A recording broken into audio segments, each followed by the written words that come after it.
Matthew 8, NRSV. When Jesus had come down from the mountain, great crowds followed him, and there was a leper who came to him and knelt before him, saying, "Lord, if you choose, you can make me clean." He stretched out his hand and touched him, saying, "I do choose. Be made clean." Immediately his leprosy was cleansed.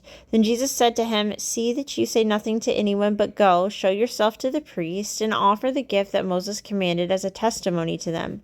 When he entered Capernaum, a centurion came to him, appealing to him and saying, "Lord, my servant is lying at home paralyzed in terrible distress." And he said to him, "I will come and cure him." The centurion answered, "Lord, I am not worthy to have you come under my roof, but only speak the word, and my servant will be healed.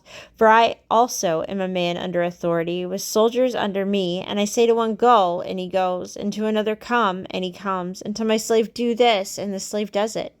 When Jesus heard him, he was amazed, and said to those who followed him, "Truly I tell you, in no one in Israel have I found such faith. I tell you, many will come from east and west, and will eat with Abraham and Isaac and Jacob in the kingdom of heaven, while the heirs of the kingdom will be thrown into the outer darkness, where there will be weeping and gnashing of teeth." And to the centurion Jesus said, "Go, let it be done for you according to your faith." And the servant was healed in that hour. When Jesus entered Peter's house, he saw his mother-in-law lying in bed with a fever. He touched her hand, and the fever left her, and she got up and began to serve him. That evening they brought to him many who were possessed with demons, and he came out the spirits with a word, and cured all who were sick. This was to fulfill what had been spoken through the prophet Isaiah. He took our infirmities and bore our diseases.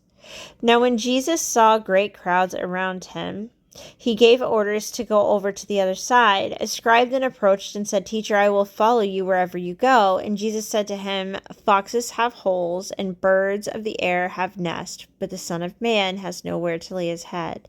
Another of his disciples said to him, "Lord, first let me go and bury my father." But Jesus said to him, "Follow me, and let the dead bury their own dead."